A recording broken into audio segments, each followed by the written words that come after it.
We're going to start with the news around the world. There's not that much tonight. I've got a fair few op-ed pieces to cover and one question. And I want to remind people of what I said last week in last Thursday's show of what to expect.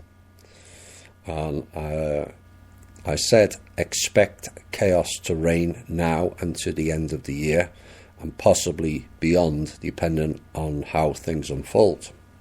The cabal are in complete turmoil now as they don't know which way to turn. That is still the case. Now, some are considering quitting the old system and going to the new one. And I forecast expect a raft of false flags, particularly before and on Tuesday, to disrupt everything that was going on election-wise. Expect to see more firings within the government, military and the agency fields. Fear porn will ramp up heavily. Don't give it energy. That was what was said last week. Now, since then, we've had a California incident today, another shooting last Friday, Portal people arranging mass protests, mobs threatening people in their homes, and it's all playing out as was forecasted in last week's show. This is the way they work. This is the way they operate. What do we expect next? Well, coming soon will be impeachment and election tampering, all to consume your energy. Don't feed it. But it is all about to get very bumpy. Right, on Friday last week, Barack Obama, TikTok,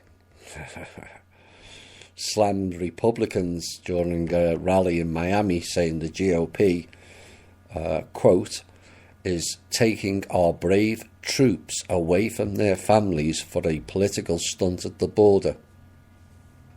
Really? Oh dear.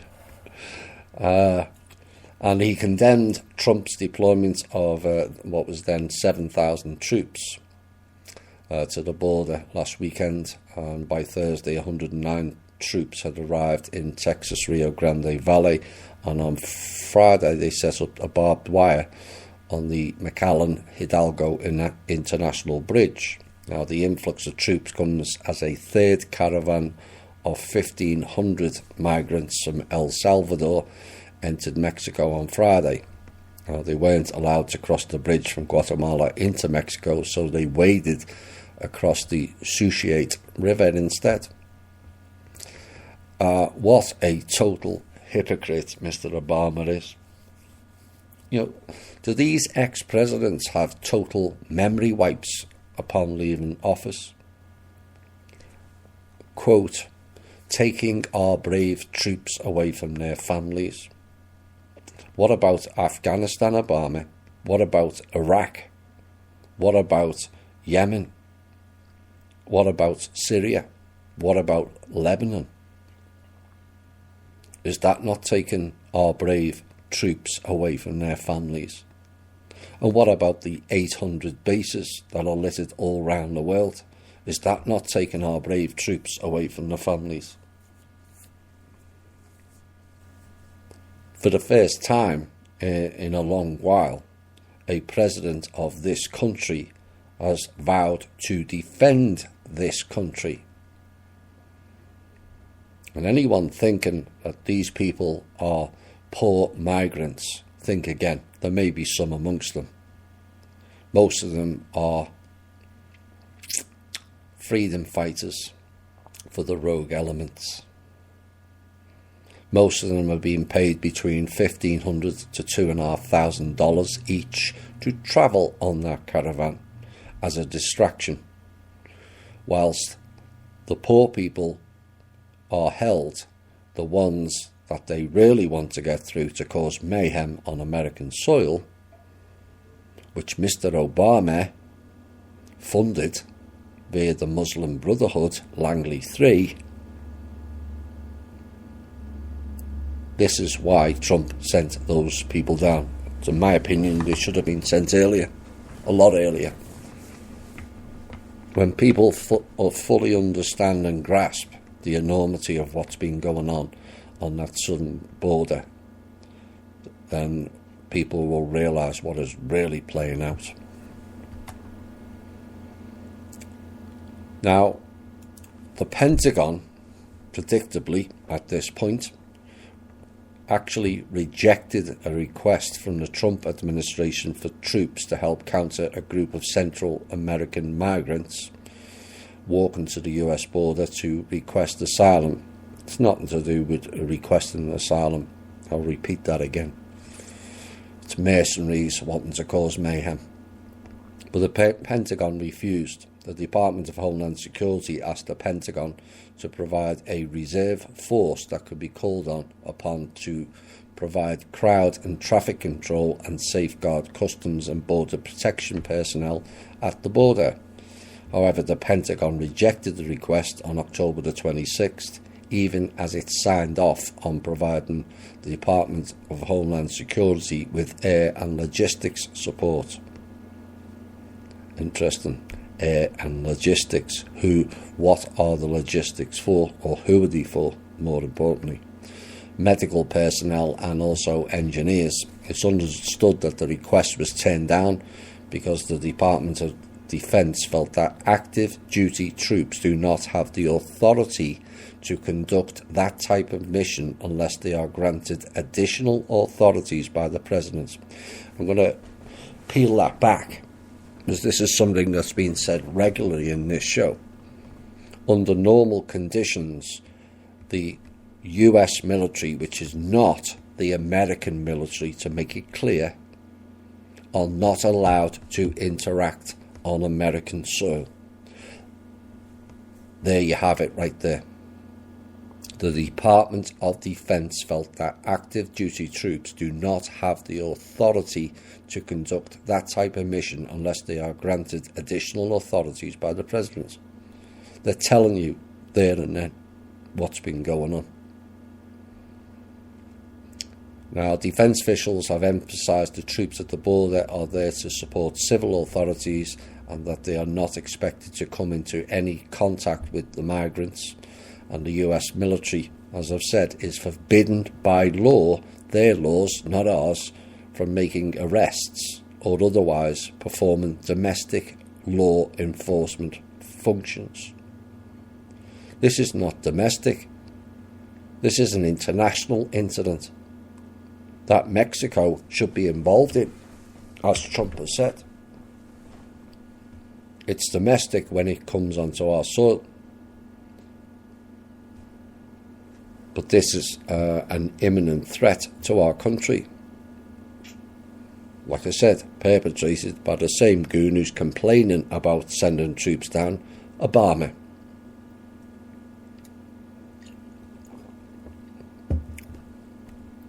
Latest data from the World Gold Council shows that central banks in Eastern Europe and Asia significantly boosted their gold holdings recently.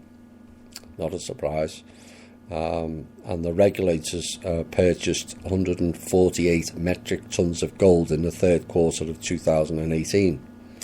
Now, the figure indicates an increase of 22% against the same period last year, while some $6 billion was spent on the precious metal. Russia, Turkey, Kazakhstan, India, as well as Poland and Hungary were the leader amongst gold net buyers. Now, the reason pushing Russia, Turkey and other countries facing US sanctions to buy more gold seems to be made a lot more clear. And why are the other countries bolstering their gold reserves, and why did they find it necessary to diversify their holdings? Well, a financial metals expert by the name of Claudio Grass was reporting to the RT this week, and he said he's a independent precious metal advisory, which is, funny enough, based out in Switzerland. No surprise there, Switzerland. We'll have more on Switzerland later. And he was asked, why are the countries stockpiling gold bullion, and are these countries bracing for a potential currency crisis? And he says, of course they are. It is impossible to create wealth out of nothing. Hello, Federal Reserve. And even though it is an eternal and universal truth, it hasn't stopped states from trying to do exactly that. But he went on to say, unfortunately, if history teaches anything, it is that we don't learn from it. Exactly. Maybe we will in the near future.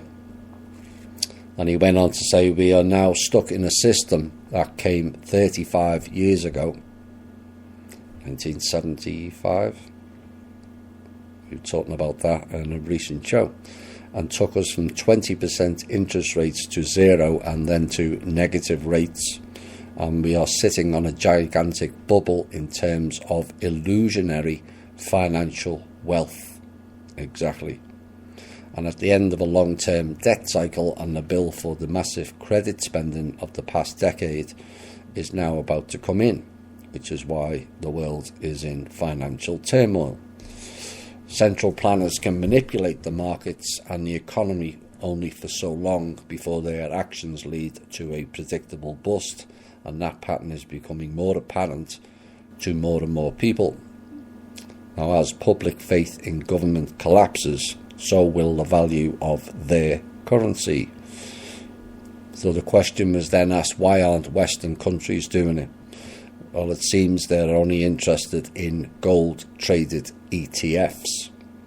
Do they not believe in physical gold anymore? And his reply was, that's simple, because people don't know history, are doomed to repeat it. Absolutely. For some time this system worked because America was able to prop up the world economy with USD stroke IOUs, credit notes, which in essence are debt notes. This just goes back to the quantitative easing and all that nonsense, just printing money out of thin air, courtesy of the Rothschilds and the De La Rue Corporation, owned by the Rothschilds, and it comes home to roost. Now, he went on to say it worked as long as Americans continued to consume as much as possible with money they didn't have and just carry on printing out of thin air. Well, of course, that was blocked in 2009 by the trust. Now the Fed are unable to operate in USD. However, once the debt is so huge that they can't keep up the illusion for much longer, it is the beginning of the end. Well, this is what we're currently in now.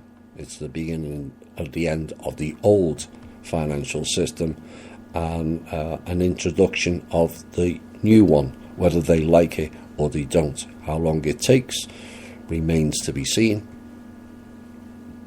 but it will happen. A couple of stories that kind of concern me and will concern everyone, and we've covered both of them in previous shows of a kind. But this week, a New York mother, Candice Gunderson, lost custody of her leukemic son, aged 13, to child services. Why? Because after she tried to stop his chemo once he was in remission. Now, Nick Gunderson, the name of the child, was placed in the custody of Suffolk County Child Protective Services. That's a misnomer in and of itself. Over his mother's wishes that he stopped receiving chemo. Nick was diagnosed with leukemia in June, and Gunderson was vocal about not wanting her child, not their child, to receive chemotherapy from the start. She twice did not bring Nick into the hospital to be admitted for scheduled treatments, and losing custody the second time after the CBS learned she was in Florida with the boy. Gunderson is raising money to fight the CPS in court, saying his son should not try should try non-toxic treatments rather than 3 years of chemotherapy, which is the standard care in the so-called hospitals anyway. Now the child says basically they took me away from my parents, and that's unnecessary because they're trying to help me and they're not trying to kill me. And Nick is now on a court-ordered chemotherapy and will be placed with a foster family for the next 3 years while his mother gets supervised visits. This nonsense has to stop. But this goes back to the birth certificate issue. The minute you register the child under the current system, you hand the child over to the state. There's not a single child who doesn't belong to the state. But this is where shows like this and Randy's and many others are highlighting these issues, where those former agreements and rules and laws are ended and we get back what belongs. Sovereignty. Now, sovereignty of the country must come first before sovereignty of the people, otherwise we'll have goons taking over the country again. But this is what needs to be addressed before the next election, in my opinion. This is a common theme in India, where they play the hierarchical rule of higher caste and lower caste. It all stems from the British and Dutch control of India and the Raj, the haves and the have-nots. But this is particularly unpleasant exchange of a 13-year-old girl who was beheaded with a farm hook for refusing to have sex with the neighbour. And the teenager was brutally attacked with a piece of farm equipment after refusing the sexual advances of the older man. And according to local media, the accused, named as Dinesh Kumar, beheaded the young girl in a village near Attur in the Salem district of Tamil Nadu. Now, police were said to have dismissed suggestions he was suffering from mental health problems when he slaughtered the youngster, and the girl was studying at a nearby school and reportedly told her mum about the man's continuous sexual advances, which she repeatedly turned down. Now, her parents, who are labourers there, are thought to be a lower class caste than the accused. And this is the reason it was suggested that caused his violent reaction. That the accused from a higher caste than the girl is thought to have led to the attack. Again, this type of nonsense has to stop. No one's better than anybody else. And India needs to address that caste issue and start looking after its people and not foreign corporations and all that malarkey. British rule, Dutch rule. Look after your own people. Another sign of the times for the retail. Lowe's is now closing 51 North American stores. It said on Monday that those locations are underperforming, and the decision will help the hardware chain focus on its most profitable stores, which is going to be none the way people are carrying on. And the store's closure are necessary steps in our strategic reassessment as we focus on building a stronger business, according to Marvin Ellison in a statement. But retail stores are struggling to adjust to the rapid rise of online shopping. Yet again, in comes the elephant in the room, Amazon. We can change that. I've spoke about convenience. Yes, it's convenient ordering online from Amazon. You don't have to go out. But you're damaging your own economy by doing it. You're causing people to lose jobs. Amazon's already said they're going to go robotic. So that's going to replace your jobs eventually. Stop buying off Amazon. Then we can have a shared out businesses, which means money going into more people's pockets, not into Mr. Bezos and his gang of cronies. Now, many successful retailers with big stores have adjusted their business strategies to make better use of their physical spaces. Others, including Sears, who have announced another 40 of their stores are going to be closed this year. Kmart and Toys R Us failed.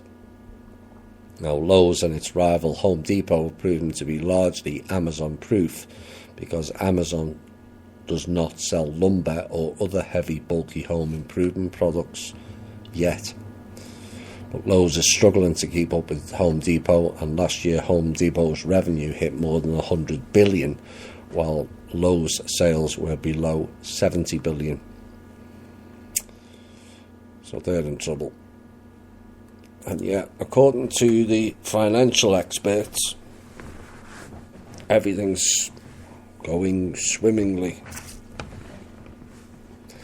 If it's going so swimmingly, why are so many of the top corporations shedding jobs and businesses and stores?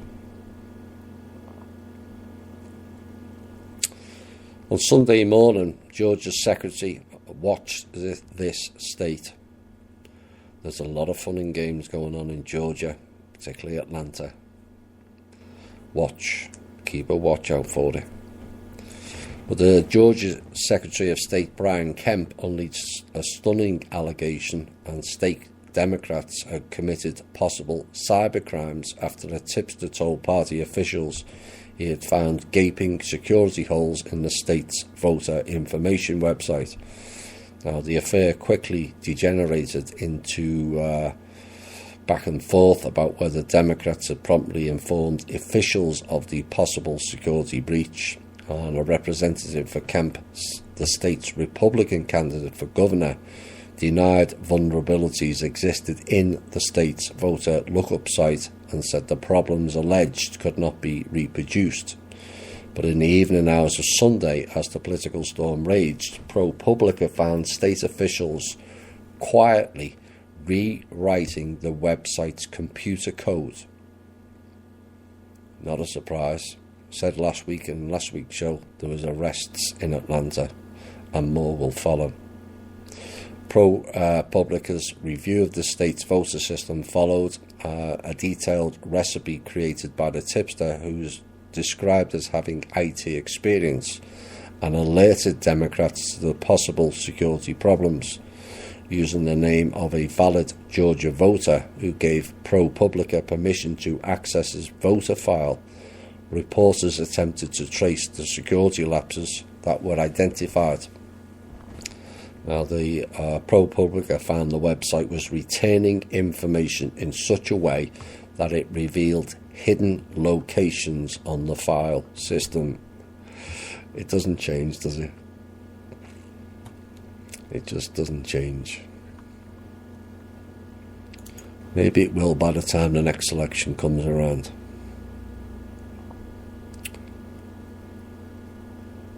Again, something that we've covered in the shows about the housing crisis and the rental crisis. And I pulled up a story this week that undermines that issue. Florida in particular. And it's now found that a worker would need to have 2.1 full-time jobs at minimum wage to afford a one-bedroom rental home. 2.1 full-time jobs. Remember the piece we did 5 or 6 weeks ago about reduction of everything? The feminist piece covered that as well, where one parent generally earned enough to cover the household of 4.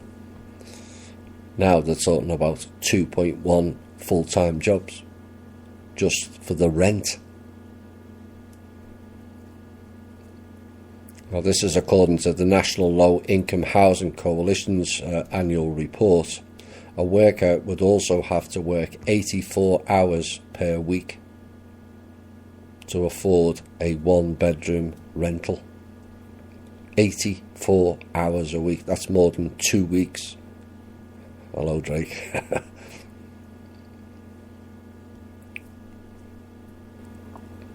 What about a 2-bedroom? In Florida, the fair market rent for a 2-bedroom apartment is $1,118. And in order to afford this level of rent and utilities without paying more than 30% of income on housing, a household must earn $3,726 monthly or $44,716 annually. How can you do that on $8, $9 or $10 an hour? Well, you can't. So what they do is they make you work extra hours, like 84 in a week. So assuming a 40-hour week, 52 weeks per year, this level of income translates into an hourly housing wage of $21.50, and yet the minimum wage in Florida is $8.25. Big gap. That has to be stopped. Now, according to the coalition report, only 5 states have 1-bedrooms affordable for minimum wage workers across 22 counties: Arizona, California, which is a surprise, Colorado, Oregon and Washington. US President Donald Trump has said he's ready to work with Democrats after they won control of the House of Representatives in midterm elections. But during a testy news conference, he vowed to adopt a warlike posture if Democrats investigated him. I would say let them bring it on.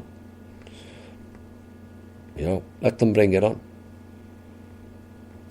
I'm sure there's an awful lot of files that Mr. Trump has could be released.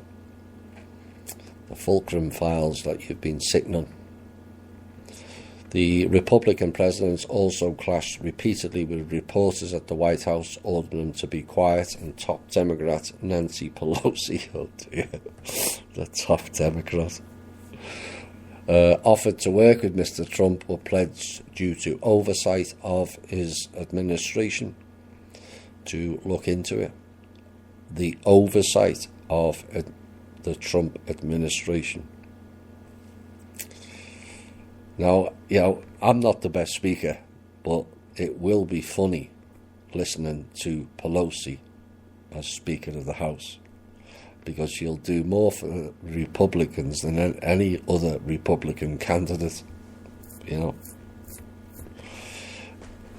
The woman's a bumbling halfwit, let's be honest.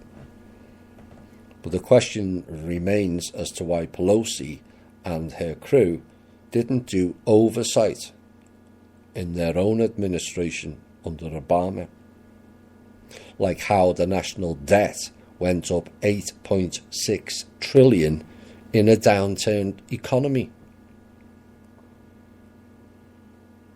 Where was the oversight then? That was $3 trillion more than the war hawk Bush Jr. added to the national debt. Where was the oversight then?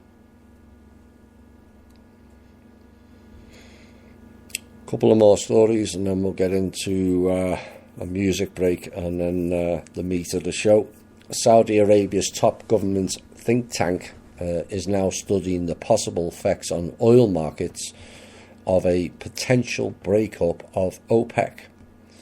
And a research effort for a country that has dominated the oil cartel along with the Bushes for nearly 60 years and the effort coincides with new pressures on the Saudi government, including from the US, where President Trump has accused the cartel of pushing up oil prices, and also from investors who distance themselves from the kingdom after the brutal killing of the US-based Saudi journalist.